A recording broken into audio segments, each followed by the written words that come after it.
pleased to get your first goal? Yeah, obviously always nice to score. I don't get many goals, so it's a nice feeling, and all the better for getting obviously the late comeback in the end. Obviously to get the equaliser after a frustrating performance in the first half, but I think the boys showed really good character to come back in the second. The manager was saying how he wants players from all over the pitch to score. He's kind of sending that message home to you guys during training. Yeah, I think every manager would say the same. I think you've always got to chip in with goals, no matter what position on the pitch you play. I think set pieces and stuff are important. As we've seen many times before, games are won, and huge games are won in set pieces and things like that. So yeah, it was nice to get a goal, and hopefully it can start the ball rolling. And your defensive partner's finish was, the striker would have been proud of that. Yeah, it was a nice finish from Dario, and not sure about the celebration line, but that was a good booking. Yeah, well worth the booking. Yeah. Was that goal? Does that give you the enthusiasm that you need to just keep you enthusiastic about football these days? Nah, not really. I think when the enthusiasm stops in general, I'll know it's time to hang the boots up. The enthusiasm is still there. I still get a buzz with playing. I said that when I first came here, that I want to play games, and when you get little moments like on Saturday, it makes it all worthwhile. What have you made of your season so far?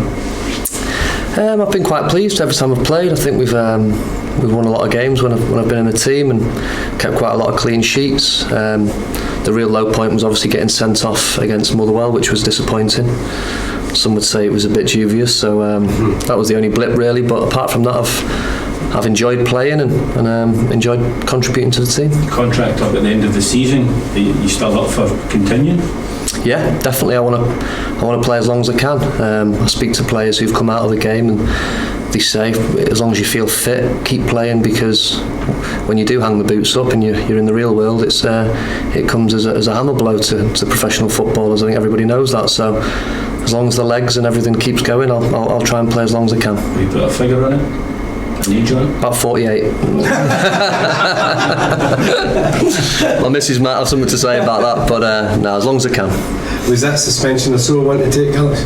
Yeah, it was. It was disappointing, because looking back now, it was 50-50 whether I got a nick on the ball. I don't even know myself if I did, to be honest. I felt a little bit of contact, but I wasn't sure whether it was the man or the ball. And I think the pictures, when you look back, it's so close. It's a difficult one, and I could understand why it wasn't rescinded.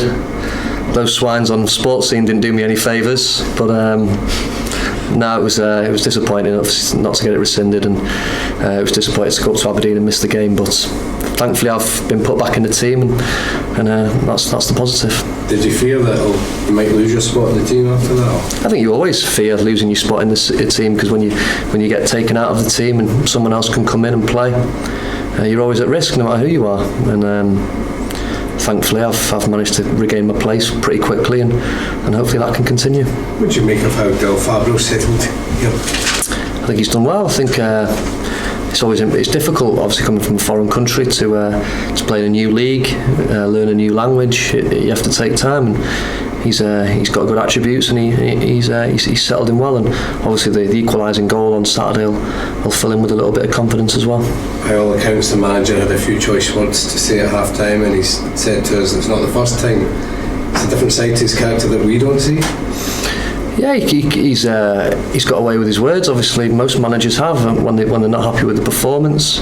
He's entitled to his opinion of telling the team, obviously, what he thinks, and I'd like to think he had a good reaction from what he said at half time. It's obviously what he would have wanted, and he'd have been pleased with the reaction, I'm sure. And just what Ronnie said there in terms of possibly extending your stay. Those discussions started at all? No, they haven't.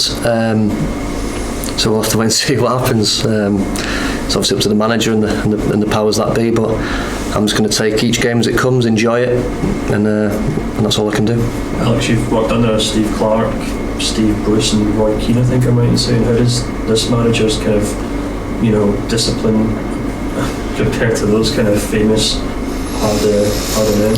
Well, I think all managers in terms of discipline have similar ways. Everyone knows the discipline of football and what it takes to be successful. It's implementing that and gaining the respect of the players, and they've all got their own ways. They're all different, but But yeah, they all carry the basics pretty much the same as what most clubs. I mean, I think we've seen the fine list come out the other day from the Chelsea lads. Thankfully, our fine list's a little bit different, but now all the rules and regulations they're pretty much the same at most clubs, to be honest, in terms of discipline-wise. Yeah, I mean, it goes without saying that you obviously have respect for the manager, but how did he go about kind of airing that with the players after Steve obviously left such a legacy? Well, I think the manager was lucky in a way that Steve did such a good job here. He didn't need to come in and change that much, to be honest, because the old saying is, when something's not broken, don't try and fix it. And I think with the success we'd had over the 2 years with Steve, the manager just needed to come and grab hold of the reins, keep it going, keep it moving in the right direction. And he's got the added bonus of having Alex Dyer here from last year to help. And he's got a really good nucleus of experienced players who've helped him enormously behind the scenes. The Gary Dickers, the Alan Powers, the Berkeys. He's got a good group of lads which he can rely on, and as they keep showing week in, week out, they're a really good group of players to help the manager help his job, make them that little bit easier. Yeah, because we've seen other clubs in the league, like for example Hibs and Hearts, most obvious ones, when there is a transition period, things can go really bad really quickly.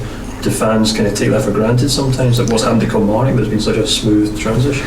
Yes, there has been a smooth transition, and I think that as again comes from the experienced core of players that have been successful over the last couple of years with Kilmarnock.